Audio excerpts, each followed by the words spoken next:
My talk today is going to be largely in two parts. One, really talking about culture. And boy, we heard a lot about culture. But what are the culture that's needed to really support safety, quality in an organization, and really talk about our journey at Virginia Mason in this area, but offer challenges to you as well. The second part is really going to talk about what happens when something goes wrong, the stress test of culture, and how do we respond to that? And how do we respond as leaders, as consultants, physicians, and staff in general? And what could it look like if we were an organization that learned from our mistakes?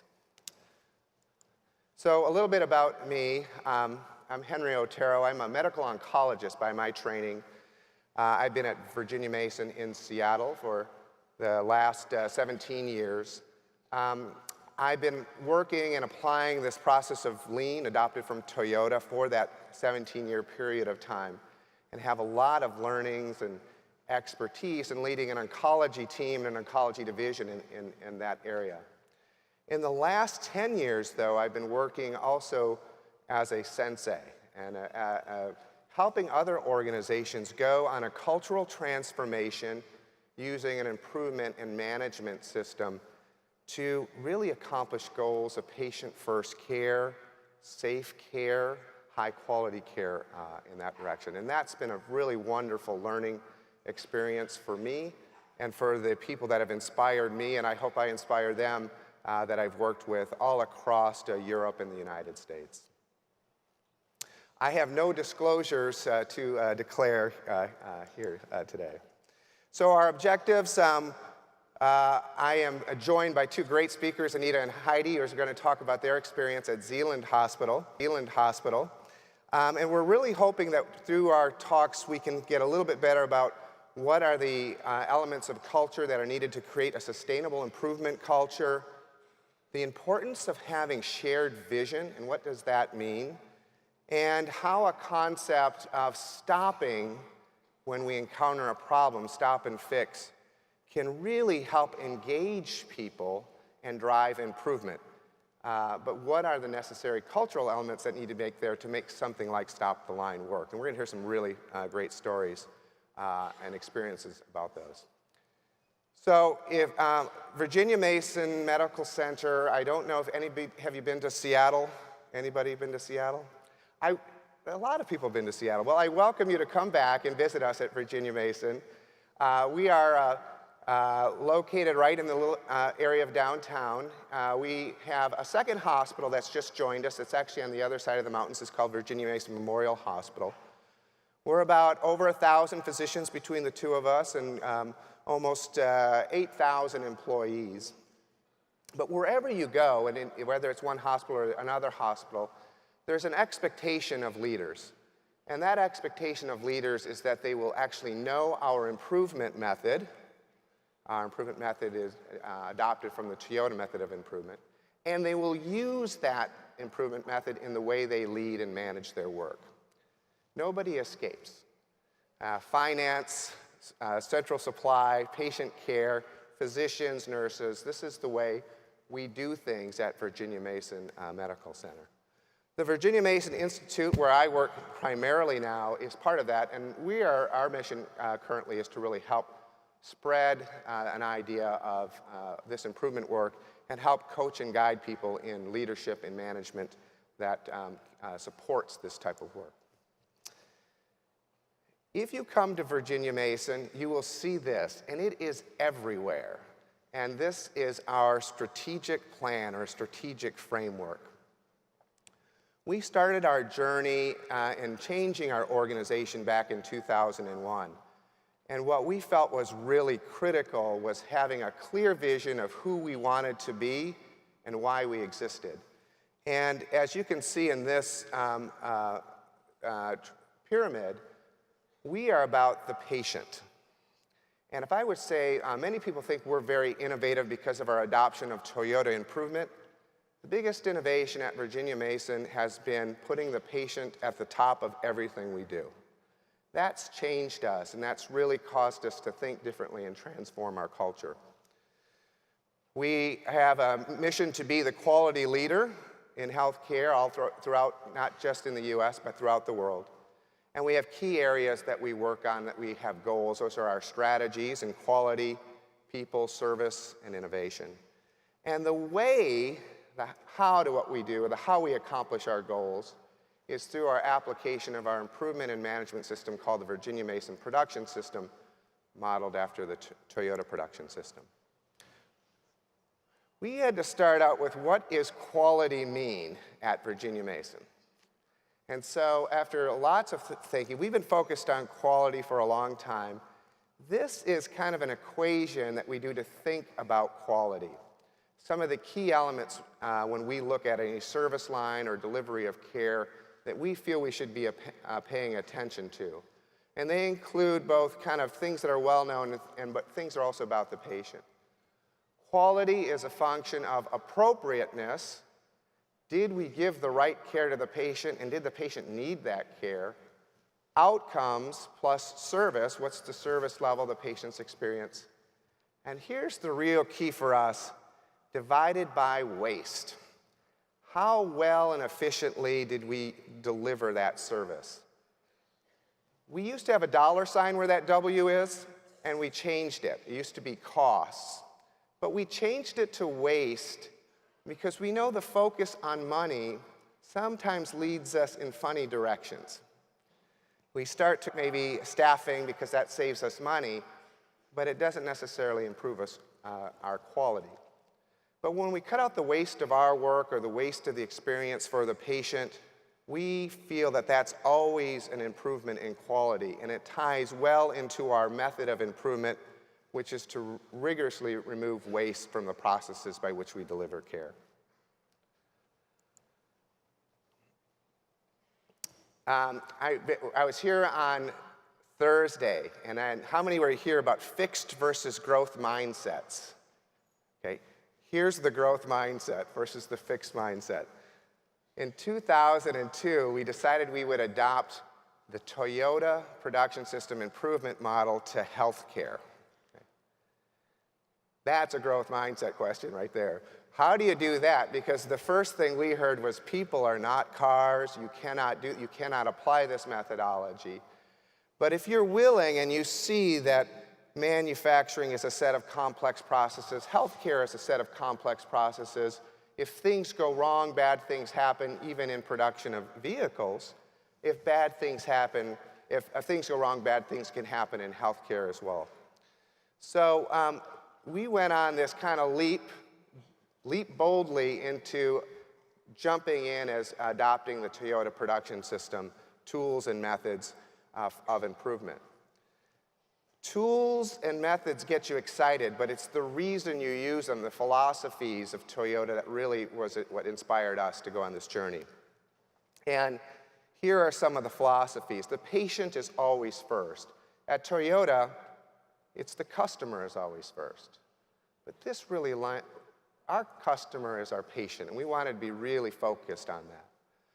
That the goal of improvement is to focus on delivering care with the highest quality and safety. And in that process, engage our teams and employees in the work, and especially the improvement work along the way.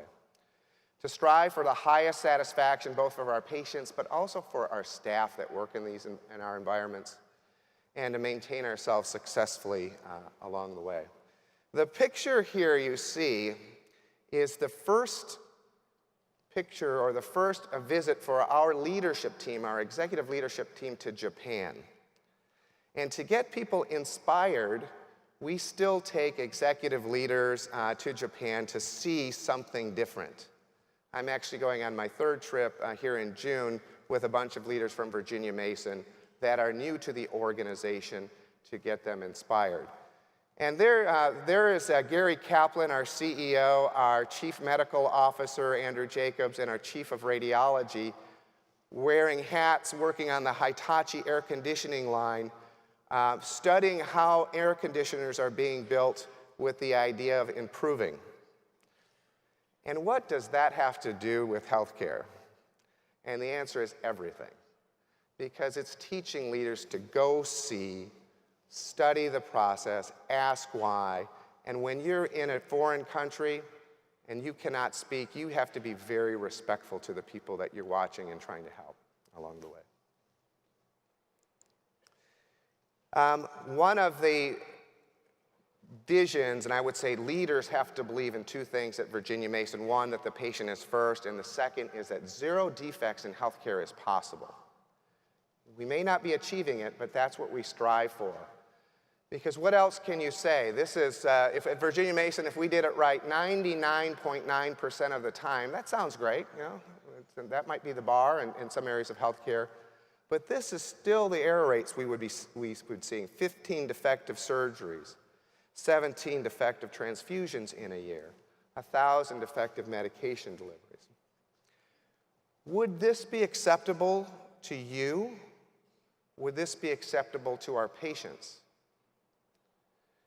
And when you think about driving, we always ask, if zero is impossible, I always ask, then how many should we have? How many defective surgeries? And when you start thinking about it that way, it drives you in a different direction, especially when you think that we're, as all of us are accessing that care system, and all of our families are often accessing that care system. We need to drive towards zero. It's what all of our customers would ask us to proceed towards. To go in that direction, really, I can only tell you that the role of leadership. Leaders have really had to step up and change the way they lead for us to really go in a direction towards culture and safety. All of our leaders, all executive leaders at Virginia Mason have to take a year of improvement methodology and lead improvement events, 5-day improvement events, and have to do that every year to remain certified. And you have to be certified as an executive leader to stay as an executive leader at Virginia Mason. They have to use their Virginia Mason production system management system in the way they lead their people, and our leaders check on whether we're actually doing that or not. They have to be skilled in leading change, and they have to lead in a different way. And this is probably the hardest transition for our leaders, is to go from problem solvers, which often are why we're in leadership positions in the first place, because we're great problem solvers, to move to problem framers, mentors, and coaches. That we go and we ask our people to solve the problems with the tools and methods of improvement. Because honestly, they have the answers, much better answers than we do as leaders. And their wisdom we won't get unless we ask them for and engage them in improvement. And I would say, as I look at leaders, that's a real challenge for leaders, is to not want to jump in and solve problems. The other part of leadership is to get out of our offices and to go and see where the work is being done, to be visible and to ask what are the barriers to the work that's being seen. And that's not it. It's not just asking. I deal with a number of executives who tell me this, that I don't like to go out there because when I go out there, they tell me all the problems and I think I gotta fix it. And the truth is that when they tell you what the problems are, it's framing how can they come up with the ideas for improvement. But that's not natural at first for a lot of our leaders. Accountability to results and visibility of our results also separates a lot of our leaders in this work. And what you see in this picture here is our leaders meet, our executive leadership team meets every Tuesday to go through what are we working on in the organization and what are the current results and measurements of our processes. And that's Gary Kaplan, our CEO. He's leading it. And it's an opportunity for us to find out what our barriers are and challenge each other about what can we do to be better. And this is visible in our hallway. Anybody can walk by. Our patients can walk by and see this and see how we're doing. Because we don't want this to be something that only we know. The visibility helps drive us more towards achieving results. aligning ourselves to expectations of what is expected of each person at Virginia Mason Medical Center. These are a series of compacts, agreements we have between physicians, leaders, and our board about what do we expect as behaviors from each other and what can we expect from the organization in supporting us along the way. This has helped us be very clear about what's expected as opposed to what we call implicit, I think I know what that means. And being very clear has allowed us to have dialogues about what are our challenges to the behaviors that we expect from each other so that we can have important dialogue about that as well too.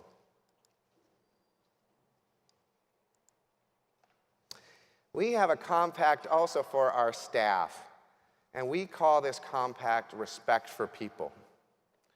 And when we started this work at Virginia Mason, we, I would say, focused a lot on the tools and the improvement activities. And we were getting great engagement during our activities and improvement. But our team said there was still something missing, that the day-to-day interactions that we had with each other weren't respectful enough for us to speak up and tell us what's going wrong. So this Respect for People document was a survey of our staff. We asked our staff, what are the 10 highest and most important things that we could do at Virginia Mason to show respect? And this is what they came up with. And this is, guides us about how we should have interactions with each other at Virginia Mason. And there's really important elements here for safety. Speak up. Speak up when you see something wrong. And the leader's part is to ask and say thank you when somebody speaks up when they hear something of concern. Our great method of a method of improvement is no good. It's a great idea if people don't tell us what the problems are. And if people are fearful of speaking up, then we can't use that method to help solve problems. Okay, a lot about culture and a lot about the kind of philosophies of the organization and I would say the framework of safety and quality. But this is what we saw at Toyota in our first trip that really said, wow, if we could achieve this in healthcare, if we could go from where we are now to this would be a great journey. And this is a Prius being built at the Toyota plant. And this is a worker who is doing their work. And if you see above what those green arrows are pointing to are 2 cords. And if something is wrong or defective with the car, a worker can pull one of those cords and it will initially slow down the line. A yellow light will go on and a supervisor will come over to see if they can figure out what's the problem. It doesn't have to be their work, it could be work that was done by another worker. If they cannot fix the car before it passes that large white line, they will pull the cord again and it will stop the line. It will stop the entire multi-million-dollar assembly line because Toyota does not want to pass on a defect to the next step unless it's been corrected. We thought, what would this look like in healthcare? And it became the model for our patient safety alert system that any employee at Virginia Mason could contact us anytime during the day if they had a concern about patient safety. And so Stop the Line and patient safety alerts have been part of our culture. A leader has to support this culture, and the way patient safety works is that leaders encourage reporting. Staff are encouraged or expected to report when they have concerns, and leaders have to do 6 words: go see, ask why, and show respect. And showing respect means saying thank you for alerting us to a problem.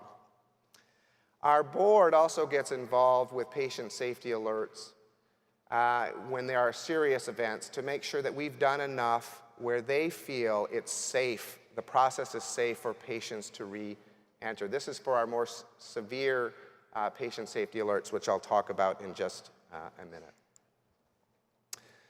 This is just a brief example about the number of patient safety alerts over the years that we've had this system in place.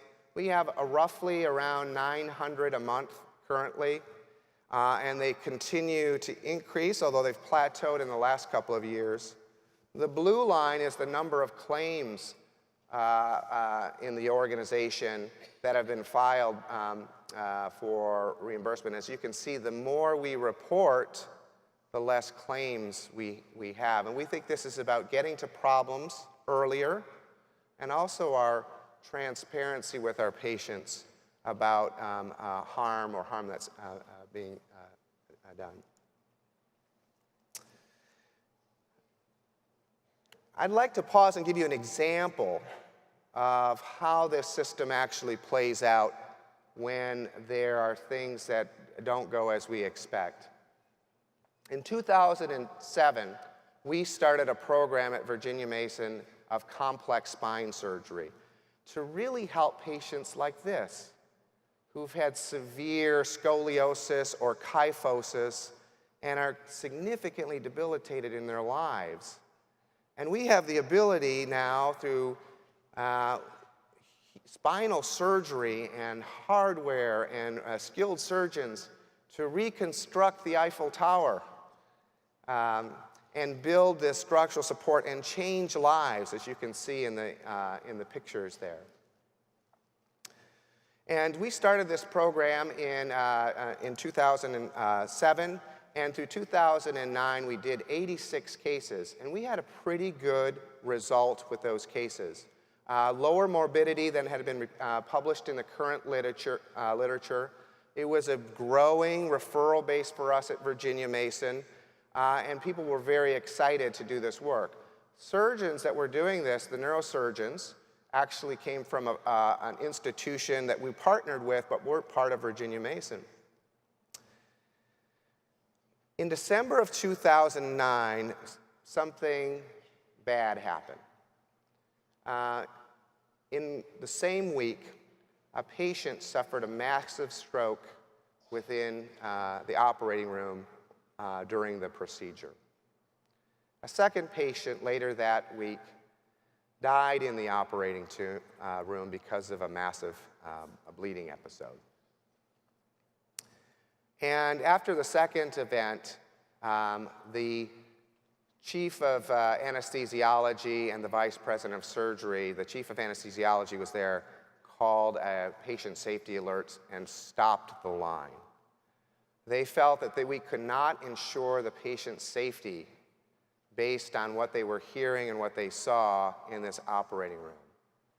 And that's leaders coming and doing an investigation, going, seeing, asking why, and showing respect not just to patients but to staff who were really devastated by these two occurrences in the operating room.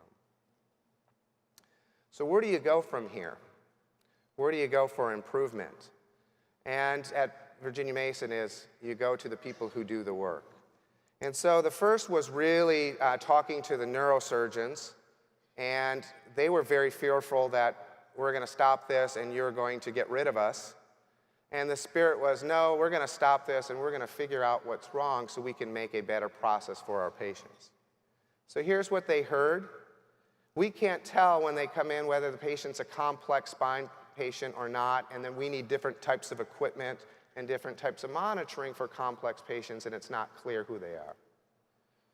The selection criteria for who gets into surgery varies from surgeon to surgeon to surgeon, and people are at very different risks when they get into the operating room depending on who they saw. Lab results about bleeding and platelets and hematocrits are slow to return. At the blood bank, they don't know really whether they need FFP or packed red blood cells, and there's confusion that exists. And in the operating room itself, there's a sense of confusion and difficult to communicate and a fear of speaking up. So the surgery team got together and said, first and foremost, we want to have a better process for evaluating patients for this type of surgery. And so this is a multidisciplinary conference that every patient who's being considered for complex spine surgery must go through. Now this might seem very matter of fact, but they have created what are the standards for the procedure and what are the standards for acceptability. And if a patient is not eligible, they take them to a different line because we are about treating patients with back pain, not just doing complex spine surgeries. Sometimes it's getting a patient better prepared for surgery. Every one of the people you see has an equal vote. They actually have a little clicker and they vote yes or no about whether they feel surgery is appropriate in the patient. It's anonymous, and the surgeon doesn't get 4 votes. They just get 1. So everybody has equal voice in the decision making about the patient in the process. We use our method of deciding what's actually needed for complex spine cases. This is a surgical case cart that's only for complex spine, and it has all the elements that are needed after and organized in a way of use. This is a standard room layout. I was thinking about Maureen Bisignano's spaghetti maps that she had all over. The initial spaghetti map for this operating room saw people walking all over the place. Pay attention to where you see these things called the lab tracking board and blood tracking board. This really makes visual what's the status of the patient. Here's what those look like. They're being filled in every hour. The surgical team stops every hour and pauses and asks everybody in the room, do we feel it's safe to continue, or do we need to stage the operation? Staging means to come back to the operating room with the patient 2 or 3 days later now. Everybody gets a voice and has to say we agree to proceed. And the data is visible for all of the patients. The labs are marked with red pink sheets, so when the laboratory sees them, they know these are coming from the operating room for a complex spine case and can identify the urgency of this particular specimen. What's happened as a result of this, of engaging staff in improvement, has been remarkable. And this team now has gone from a fairly devastating occurrence to being forerunners in complex spine care throughout the world. And the Seattle Protocol and the Seattle Blood Board are where people come to see how to manage these patients along the way. And here's just some results published in one of our journals.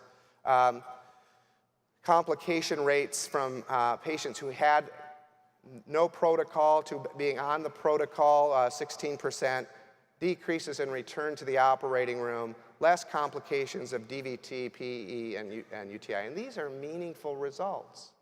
These are meaningful results. And these are driven by teams that have been asked to improve the process after something's happened, learning from mistakes. This is a picture of the team. They were awarded our 2014 Patient Safety Award. We call it our Mary Mcclinton Award. Mary Mcclinton was a patient who died of a medical error, and we recommit ourselves each year to how can we prevent things from happening again, and we give awards to the team that has the biggest inroads in safety. And you could see those results were from 2009, but we didn't give this award until 2014 because we wanted to make sure they could sustain their results. And that's an important part of our safety, is building in reliability. So being transparent, leaders who go see, ask why, show respect, aren't afraid to invite our teams and our consultants and our physicians in improvement, and having a mechanism for doing that really has changed the way we approach problems at Virginia Mason, and has been a real value of our Stop the Line. So mistakes can lead to improvement if you let them.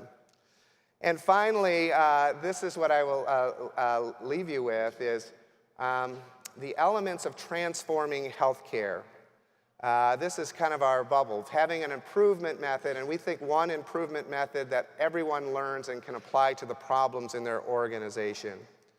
having a sense of urgency built around the patient first and an urgency to strive towards zero defect care. Visible and committed leaders, leaders who actually go to the Gemba, go see when there's a problem, frame problems and encourage our teams to solve them on their own. Having a shared vision around the patient in quality and aligning what we expect through each other through our compacts has been all important elements for us to change the culture at Virginia Mason. So I want to thank you for your listening and time. And you're going to hear a great story from Anita and Heidi about implementing Stop the Line at Sealand Hospital.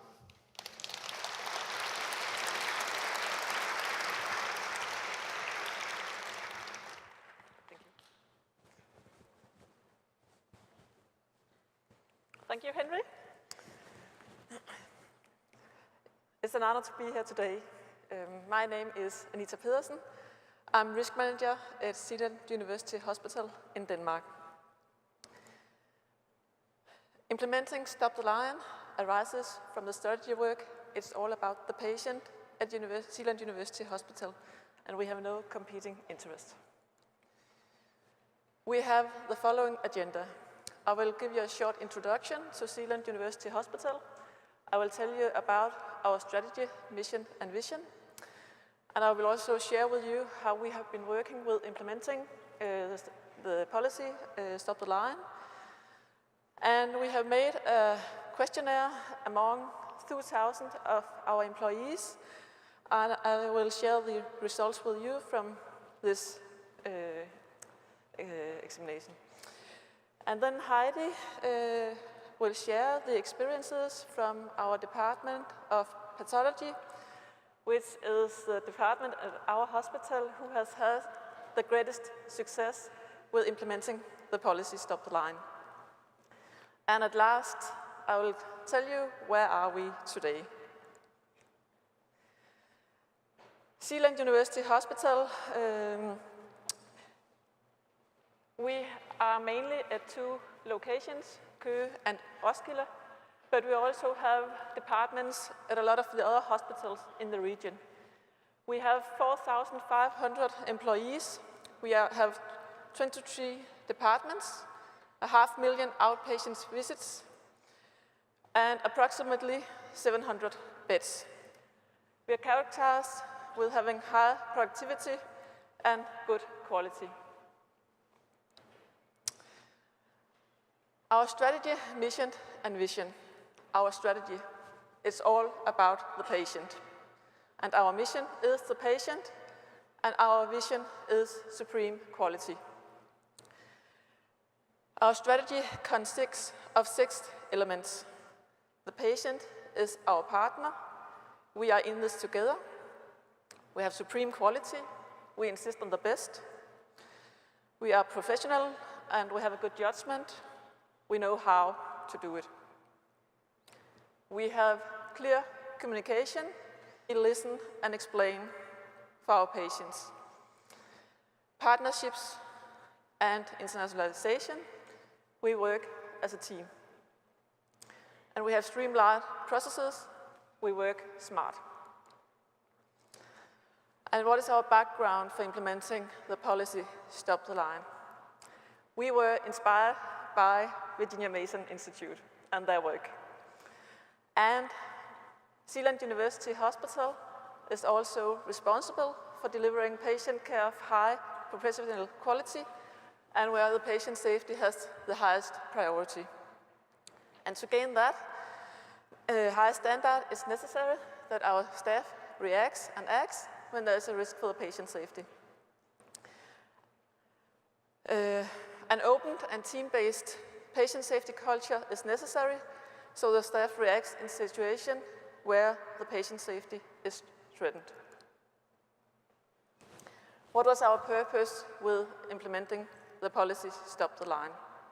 It was to change the patient safety culture from being reactive to become more proactive. And Stop the Line is a policy to empower all healthcare professionals to stop a procedure or function if they see a patient risk. And here's our policy about Stop the Line. Stop the Line means that every employee is responsible for and has the duty to stop a procedure if he or she experiences or observes a situation which could cause a risk for one or more patients. In our guideline, we have described 3 categories for Stop the Line. There's daily practice. This is situations where there is a problem in connection with an ongoing procedure, which quickly can be clarified or remedied in the situation so the procedure can continue. In this situation, it's often the staff who says stop the line. It can be a situation where a nurse doubts that the younger doctor has the necessary skills to perform surgery, and she says stop the line and call a senior doctor who is taking over the procedure. Then we have something about working environment and resources. This can be situations where patient safety is threatened or potentially threatened due to lack of resources. In periods with great bustle due to lack of human resources or other conditions regarding the working environment. I think we all know the situation where we have an influenza epidemic and the staff are sick as well, and suddenly we have a situation where we haven't enough human resources so it's safe for our patients. And then there's functions. This can be situations where stop the line can have far-reaching consequences and where functions are stopped. And it's a bit what Henry told us about earlier. We have used a theoretical frame which is inspired by Jens Rasmussen. He was a system safety and human factors professor at Risø in Denmark. And he has a model called Drift into Failure. In the middle of the model, it's safe, and you have the necessary resources, and the work is safe. But there are also some limits. For example, you can have some economic limits. You can have an unacceptable workload in a shift, and then you press towards the line where you can see the error margin. When you cross the first line to the error margin, the work will still be safe. But if you cross the outer line, then there will be a risk for the patient with serious consequences. And before we go outside that line, the staff has to just stop the line. This model has been giving a great perspective when we have talked with our employees about it. They can relate to it and they understand we are not going so we have to damage or there can go something wrong for the patient. We have to stop our procedures within we cross that line. When did we start to implement the policy Stop the Line? We started back in July to September 2015, where we defined a guideline and it was pilot tested in 8 departments. We gave some feedback and the guideline was finished and it was introduced at the hospital in the early beginning of 2016. And it was the leaders in the departments who were responsible for implement the policy in their departments. But then in June 2016, we realized that the policy wasn't known by the staff. We had a situation in one of our departments where it became obvious that it wasn't well known. So we had to re-implement the policy. So in August 16 to May 17, we worked with re-implementing the policy. And what did we do then? All the department strategy teams were obligated to translate and interpret the guideline to local conditions and give us a status on how far they were in the process. All the leaders from all our departments gave us a feedback that they have now worked with implementing the guideline and the staff knew the guideline. We also produced a movie with our CMO, Lilia, where she explained the purpose with Stop the Line and the theoretical frame.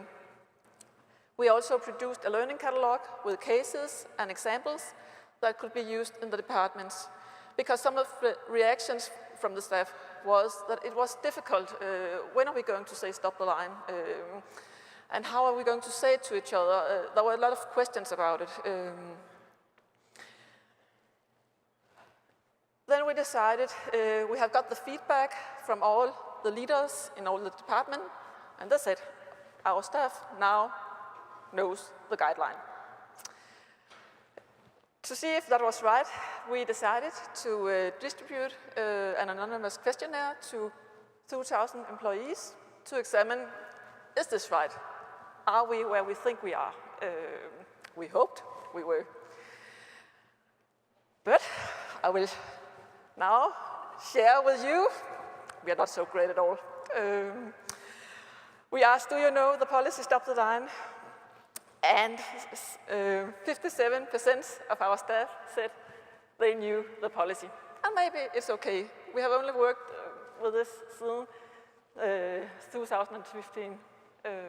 But to be honest, I had expected a little bit more due to the feedback.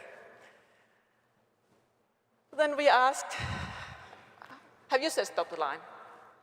And 9% of our staff said, yes, I have said stop the line. And then we asked them in which situations they had said it. And they came up with these examples. There was not a clear plan how to mobilize the patient, causing a risk for the patient's visibility. There were a lack of resources, which compromised the patient's safety. Wrong identification on a sample, a colleague had noticed. I think we all can imagine what it could lead to if we give the wrong patient the wrong answer. And the doctor wanted to remove the wrong part during a surgery on the patient despite safe surgery checklist. I don't know how that could happen. A nurse doubted that the younger doctor had the necessary skills to perform the surgery. She called a senior doctor who took over the procedure instead. And then we had a situation where some very poor quality of the suture material. One of our surgeons said stop the line because he experiences that the sutures went up. That was not good. So we got a new supplier. What does the staff say about the benefits about stop the line? It allows the staff to escalate a potential risk to the next management level. It can prevent errors and adverse events. A situation can be stopped immediately, and it's a way for us on the floor to be heard by the management. If stop the line can affect the culture and make it easier to speak up between different professions, then it can be a very useful tool. It's legal and my duty to say stop if the patient's safety is threatened. Then we ask, have you been in a situation where you didn't say stop the line and you afterwards acknowledged that it would have been appropriate for the patient's safety? 13% said, yes, they have been in a situation like that. Actually, more of the staff said yes to that question than the question before, whether had you stopped the line. And why is that? Why is it so difficult, and what are the challenges? It's difficult to assess in which situations you can use stop the line. Collegial considerations, the hierarchy between nurses, doctors, secretaries. It's difficult to use in a hectic workday. The next task is waiting, and the next patient is waiting. So to stop up and reflect in the moment, we forget it, they said. The leaders in the department doesn't take it serious. And then they said, couldn't we have found a Danish word for stop the line? It seems wrong to speak English in a Danish system. Have we got a new code? And then some said, it's a linear approach. Who says it works in a healthcare system? We are not a production company with an assembly line. And then I will hand over to Heidi from our pathology department.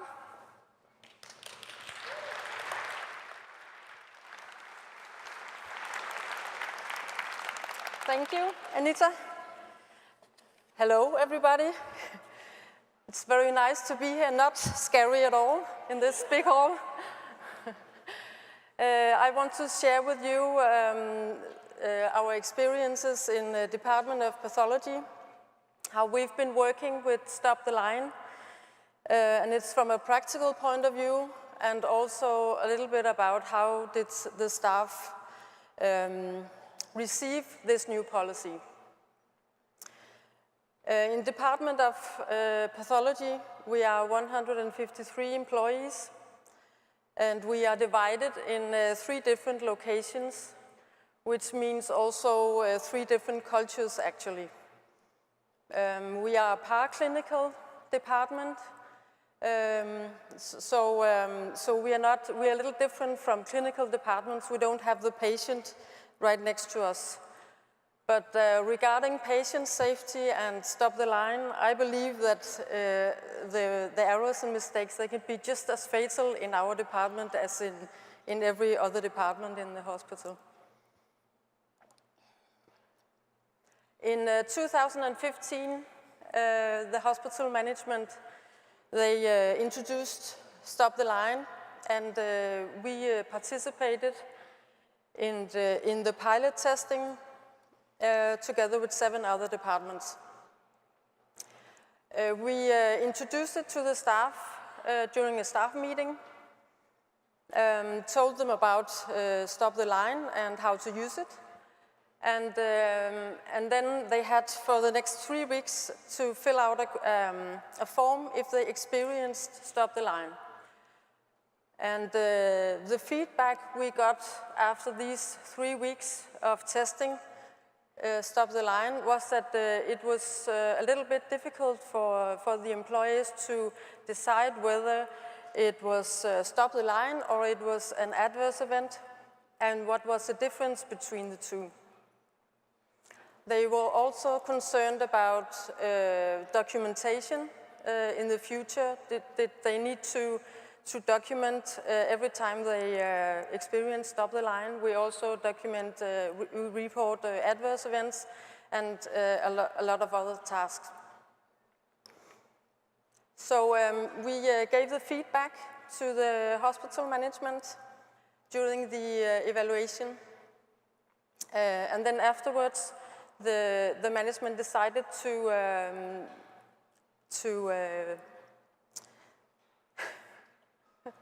they decided that Stop the Line should go all the to the other, to the whole hospital.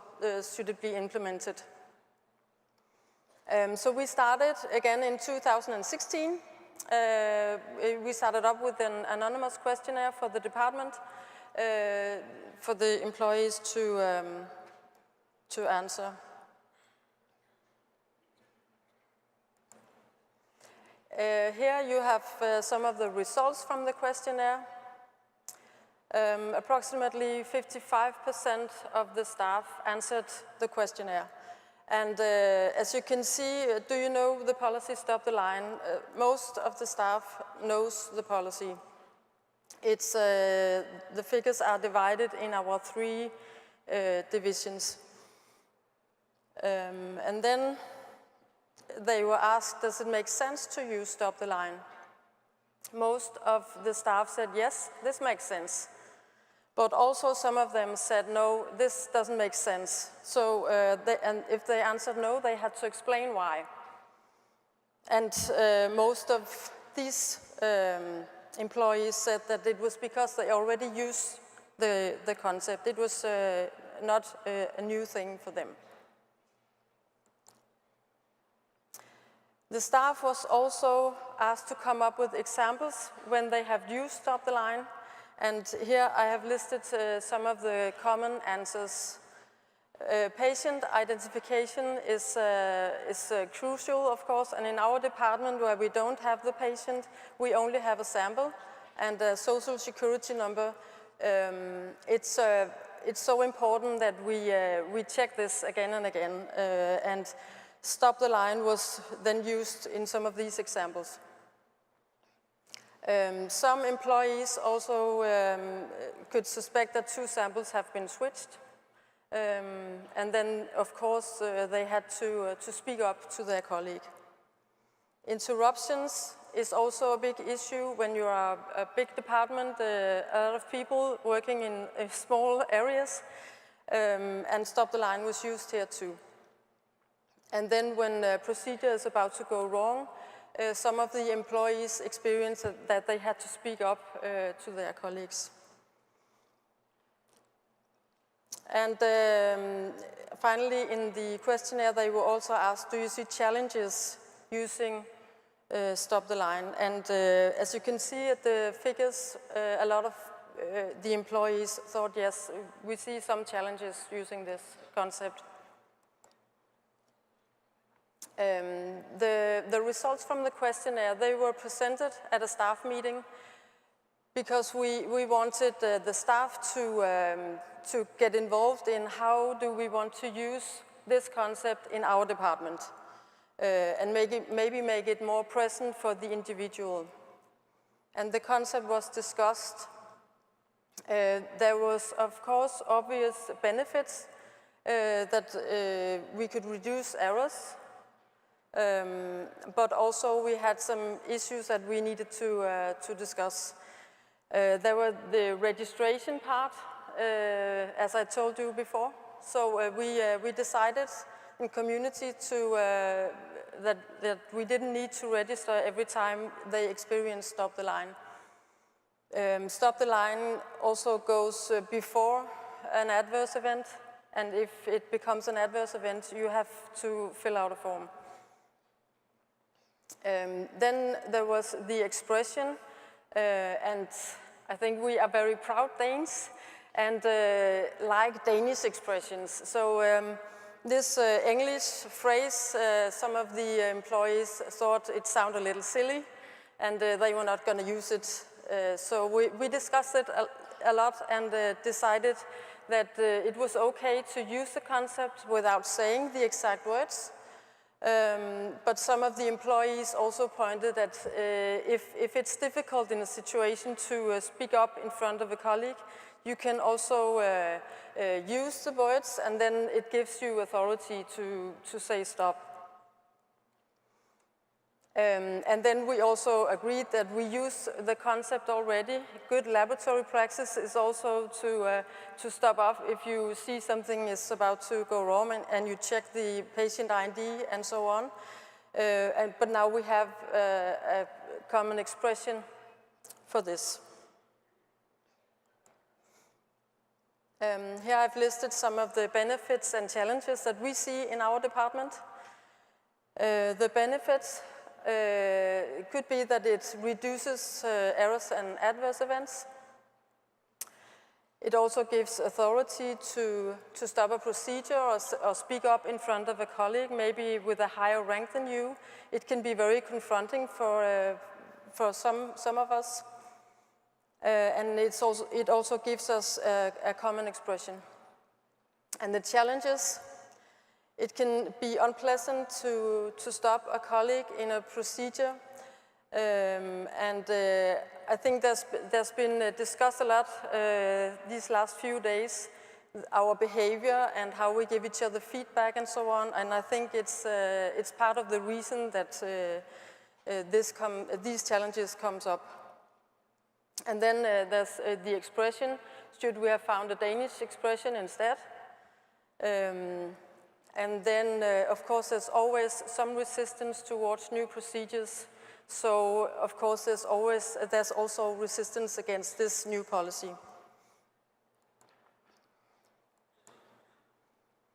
We have also discussed other perspectives that can be relevant to talk about regarding Stop the Line. Does it feel safe for the employees always to speak up to a colleague? Maybe if he has a higher rank or it's a senior and you're a junior. And I think I've always thought that we in Denmark have a very open culture, and in our department also. But I think this also shows that we still have something to work on regarding the hierarchy. And then we can all agree that it's important that you speak up if you see something is about to go wrong with the sample. But it's just as important that you can receive the message in a constructive way, that you can receive it with respect and curiosity maybe instead of, because if a colleague is speaking up, it's important that you can receive the message and you can be curious and maybe look at how are you doing your procedure. And then we have also talked about psychological safety.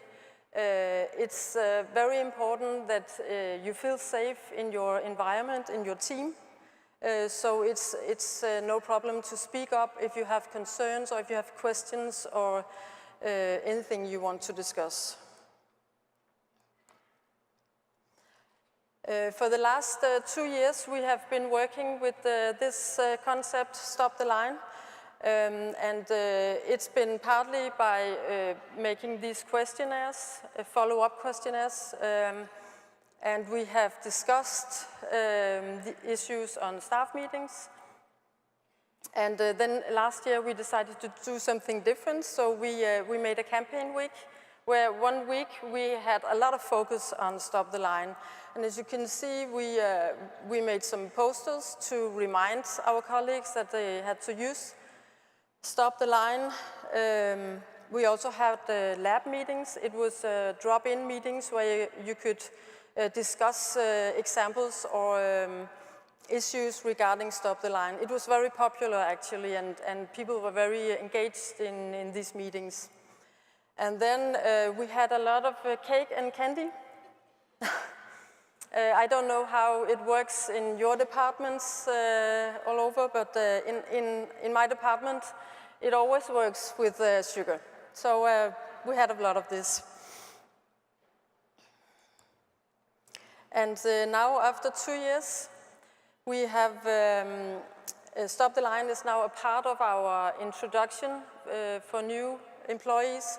We have Stop the Line mentioned in our introduction folder, and we also have in the introduction for patient safety in the department. New employees are always introduced to how we work with patient safety. They also get introduced to Stop the Line and how to use it.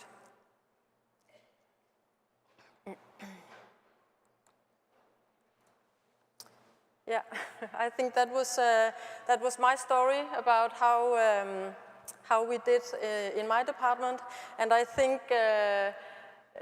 Well, did we succeed? Did we implement it 100%? I don't think so. We still have things to work with, for sure. But I think one of the main reasons that we have had this success is also because we have a very strong management, and they prioritize patient safety very high, and therefore it has also been very. It's been fantastic to work with this because they have been supportive all the way through this project. So, thank you.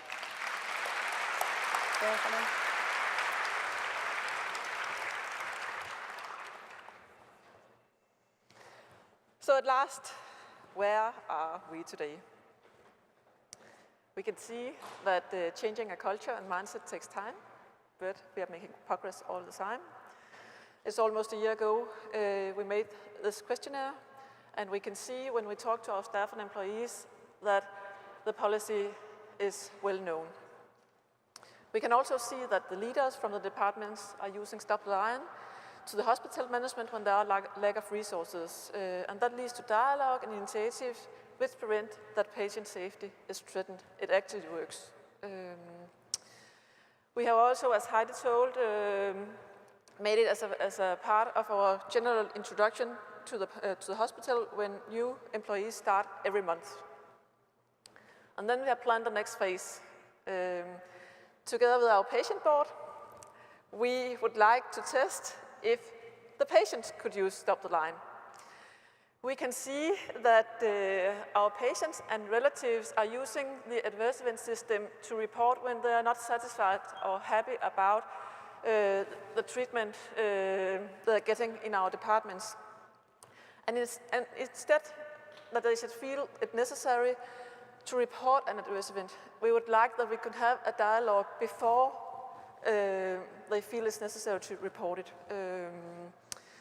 So maybe a hotline, or what our patient board is coming up with. Mette, our chairman, is sitting right down here. Maybe she has a great idea. And then we consider to do a follow-up on the questionnaire to see where are we today. And just a few take-home messages to you.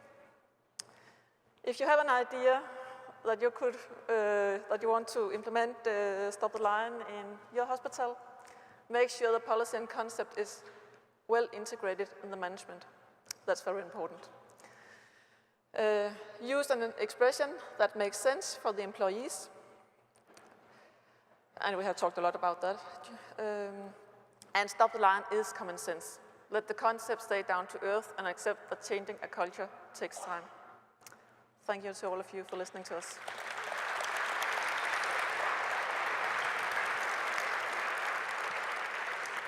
Come and grab a seat. Right, wow. So